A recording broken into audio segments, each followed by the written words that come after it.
Man United. I want to get Man United out of the way because it depresses me sometimes. An amazing comeback. Build me up into my anger is what you're saying. Yeah. Build you into it. That's exactly it. Cool. An amazing comeback. First, crazy stat. First time ever in our history we've scored 2 goals to win the game in injury time, which is, I just assumed we'd done that before because we've won so many games late, but we haven't. In the Premier League. Massive win. Sorry? In the Premier League, yeah. Obviously, we did it in the Champions League, in the Champions League final of all places, but in the Premier League, yeah. It was a massive and an important win for Man United. Do you think Ten Hag is going to be able to turn this situation around?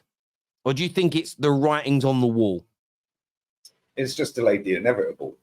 I thought the celebrations were embarrassing. Like, not just from the players, but from the manager. Like the celebration when you equalised was embarrassing. The celebrations at the end, the celebrations online. This is big Man United celebrating going up to 9th, I think it was at the time, or 10th or whatever. Like, really, really embarrassing. It shows how far your club's fallen. Like, I've watched that Beckham documentary, mate. That there is a shadow of the club that you are now. Like, that was Man United. This is not Man United. This is a cheap imitation of Man United. And I think, like, cool, you're celebrating a goal in stoppage time, fantastic, whatever. Yeah, we've all seen our team score goals in stoppage time and been at games when this happened as well. But in the grand scheme of things, what are you celebrating? Because the manager is getting sacked this season. So for me, I think you're just wasting time. It's just like fans are now coming out. He can turn it around. Oh, that was a big win. It's like stopping the rot. How many times have we heard this season under that manager? Like, how many times have we heard it under Ollie and previous managers before him as well? It's like there's a deeper problem at Man United. But having said that, right now, the easiest fix is getting rid of the manager, I think, like in terms of on-field performance. Because I think, yes, you've had managers over the years that have come in, given you an upturn and then dropped off, hence why they've been sacked. But right now, where are you going with this guy? Because all I see is you're going to go and play Sheffield United away. You're going to struggle in that game. You'll probably nick the win. But it's an away game you pour away from home. Then I think you've got Copenhagen in the Champions League. Well, you have to win that. Otherwise, you're pretty much dead cert getting knocked out of the Champions League. Yeah, so that's a big pressure situation game there. And I don't know who you've got after that. But by the end of them next 2 or 3 games, he could be sacked anyway. So this would have been the perfect time to sack him. Because now you've got 2 weeks to go and get the replacement before the first game back after international duty. And I think, yeah, whilst it's great for McTominay personally that he scored 2 goals and you've won the game, you should be beating Brentford at home. I just said with Rance a minute ago, Marcus Rashford's latest contract, over the length of that contract, he is going to earn more money than the owner of Brentford is worth. That's home. And that's the celebrations. So I understand that. Oh, an echo there from you. Hang on a sec. Let me just check the mic settings. Stop now. Stopped. I understand where you're coming from. Where I would challenge what you've said is I think you should always celebrate wins. And I think that the manager's celebrating the win because this is a weird game for us. And I'm not sure how much of the match you watched. You might have watched all of it. I'm not too sure. I watched the whole thing, yeah. Yeah. This for me was very similar to the Palace game, very similar to the Galatasaray game where we're doing what the manager is trying to do this season, where we're dominating the ball more, we've got a higher line, we're trying to create more opportunities. We have just been redundant when it comes to putting that ball into the back of the net. And the interesting element of that is that typically most top managers that I've ever listened to talk about getting the ball to the edge of the box is their job, putting the ball into the back of the net down to the players. And the players are really let up in that area. And we had an abundance of shots, and we had an abundance of opportunities that their goalkeeper saved, or Pinnock. Pinnock was on a Maldini day, making blocks and interceptions. I guarantee you he never had a game as good as that again in the Premier League. He was amazing. He was good. He was very good. And this is the thing for me. In the end, the last 2 attempts of the game went in. But if we had 23 attempts, if shot number 13 and 14 had gone in and we'd won 2-1, but the game played out the same, everybody would have said, bloody hell, Brentford were lucky they didn't get battered 4-5-0. Or by 3 or 4 or 5. So sometimes the order of which your goals go in can paint a very different picture. The performance wasn't bad. The issue that we have right now, and this is on the manager, is he is picking some of the wrong players. Rashford should be benched. Casemiro should be benched. Bruno should be benched. And I would be taking Onana out of the team right now as well. Oh, When mate, we what was made he doing for that goal, by the way? Oh, mate, he's been awful. The goalie that we've seen for the however many years at Ajax and at Inter, this isn't him.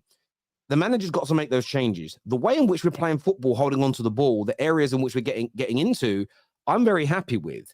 But you've got to obviously merge these two things together. So I think the celebrations you saw from fans, whether it be, listen, anyone that doesn't use their real name or face online, for me, I say don't attribute that to Man United fans, because we don't actually know who these people are. They like those kind of accounts tweet the same nonsense. They could have lost 7 games on the bounce. They win one, they say title charge on. Don't take it seriously. But most Man United fans that I speak to want the manager to succeed, and I think this is where the celebrations come from.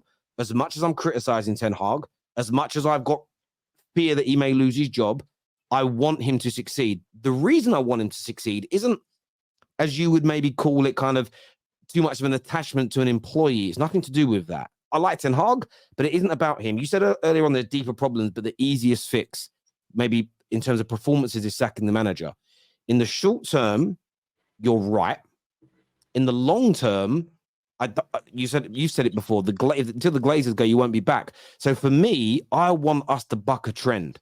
I want us to go through this adversity with a manager and try and come out the other side of it, because we haven't really done that before with a manager of his coaching ability. It may fail still, but I would rather us try that. However, this is where it's nuanced. The manager's got to win games. You can't lose 7 of your opening 11, because you will end up being sacked, because you're still a club that's got to win. So the manager's got to make changes to win these games. But I do think the club has got to back him in terms of letting him ride through this adversity. And I do think about 80% of Man United fans are behind him, hence the celebrations. And I think their hope, and this is hope, that we do beat Sheffield United when we return. We beat Copenhagen. We then have Manchester City in the derby. Win those 3 games, and suddenly that Brentford win, the celebrations make sense. And there's an understanding that maybe is a turning point for us. Come back and start losing those games, then you're right, Lee. Then it was a flash in the pan moment that really has no significance on the season in terms of improving. But I understand why fans celebrated it. Whether or not he turns it round, it's about him dropping people that he likes. And I understand. But that's the problem, Terry. He's never done that, is it? Like somebody in the chat just said, we needed that win, so obviously celebrate. Needed it for what? You ain't going to win the league. So what do you need the win for? Like, if you ain't going to win the league, Man United are not going to win the league. I think we can all universally sit here right now and say, Man, you ain't winning the title this season. So what do you need the win for? I'll tell you what we need the win for. So this is the thing. We aren't winning the league now this year. Yes, we're 8 points off the top, but we ain't winning it. We've not been good enough. There would have to be a miraculous turnaround and too many teams above us fall off. However, that doesn't mean you don't continue to that's within the season to try and progress and get better, so that the following season you are a better team ready to win. If, for instance, you get halfway through a season and you can't win the league and a team just goes, well, we'll stop trying to win, we'll stop trying to get better, that's going to hinder your following season. It's a continual cycle. You have to keep trying to improve. You have to keep trying to get better. And winning is part of that. So that's why I don't agree with you shouldn't celebrate a win if you're not going to win the league, because there's always a bigger picture to what is going on at your football club. So I understand where you're coming from. By your logic, that would mean, well, you can't win the league, so there's no point celebrating any wins for the remainder of the season. In terms of Ten Hag, we've seen this guy lose 7 out of his first 11 games. 6. He won. Six. He won. Yeah, it would have been 6. It would have been 6, but he won. They won the game. Yeah. Okay, well, he's lost 6 then, yeah, out of his first 11, right? You're struggling to get out of the Champions League group. You're bottom 0 points out of 2, right? You're losing at home to Galatasaray. You were struggling against Brentford. You're struggling against Burnley. We're not talking about top tier teams here. We're talking about like pretty average teams in the grand scheme of things, and way below the stature and size and history and tradition of Man United, right? So I don't understand. Like, I don't care. Keep him for as long as you want, mate. Yeah, but if that was at my club, I'd want him out. Yeah, because I think that even if he got that win, well done, you got a win. It's only prolonging the inevitable. If he and it's all results driven, as we've agreed on, yeah. But where I said, like, what does that win give you this season? All that gives you as a fan is a bit of an enjoyment for the weekend, and you can go into an international break happier than you would have been if it was a loss. That's what it does for a fan. Yeah, in terms of the club and the players, you can see it. You've just said there that Bruno needs dropping, Casemiro needs dropping, Rashford needs dropping. He's picking his favourites. The goalkeeper needs dropping.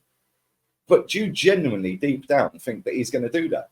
Because if the answer is no, why are you wasting time with this bloke? Because you can see the issue, you can see the problems on the pitch, you can see the players ain't playing like very well. You can see that he ain't changing his tactics. Yeah, and then when he does complete madness with it. Then he's standing there like just looking lost, not knowing what to do, and just watching a game go by without dictating. Then he subs off Casemiro at half time. Then he does it, and it's like that was the right. But taking off Casemiro at half time was the right move. Absolutely, it was only the right move because you nicked 2 goals at the end. Otherwise, it would have been the wrong move, wouldn't it? So, but it was the right move. But this is where I disagree with you.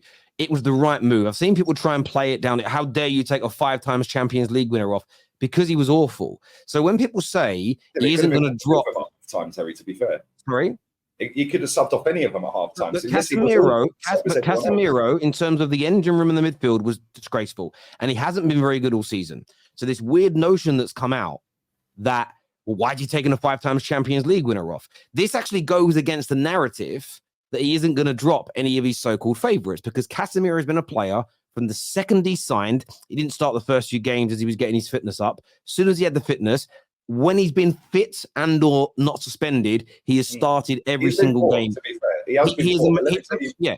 He's a mainstay. So he got taken off at half time. I now want to see more of that. So that has encouraged me, and that has given me a little hope in this manager that he is going to look at some of these positions and say, do you know what? You're just not doing enough. So it's a start. What I would say to you as well, you said earlier, like, what does the win do other than making you feel better for the international break? That all depends upon your disposition. And your disposition in this scenario is what is key to understanding where fans are coming from. You don't rate Ten Hag, therefore you see it as prolonging the inevitable. There are lots of people that do. So you can't, their reason for celebrating would be very different from you celebrating that win because their outlook is very different. And sometimes it's just a case of agreeing to disagree. And the argument... Cool, but their outlook is based on hope that a manager or one of their favourite players is going to do something, yeah? It's not based on, we're Man United, we're going to win. Yeah, because now it's, you just said a minute ago, hopefully after... You're always hoping you're going to win. But you're always hoping. When you're not at the top of the mountain, you're always hoping... You're hoping it works. Of course you are. Of course you're hoping. When you had Alex Ferguson as your manager, yes, right, you didn't sit there and go, right, we're playing Brentford today, let's hope we win. You knew you were winning. Well, this is the thing, though. Of course, under Sir Alex Ferguson, we were a better team, but we were also a better run club. At the same time, I didn't go into the game against Brentford hoping, like I go into every game hoping to win. The level of hope you have depends upon the quality of the opponents that you're up against. Absolutely. And I understand that. But I don't judge Man United now based on where we used to be because we're not that club anymore. You've said that yourself. That's the standards. So you hold Lee, hold the club to the same standards. And if everyone in your fan base did that, you wouldn't be where you are now. So again, I understand your logic, but where you're wrong is you're not looking at the reality. I want us to get back to that level where I can expect that consistency of winning.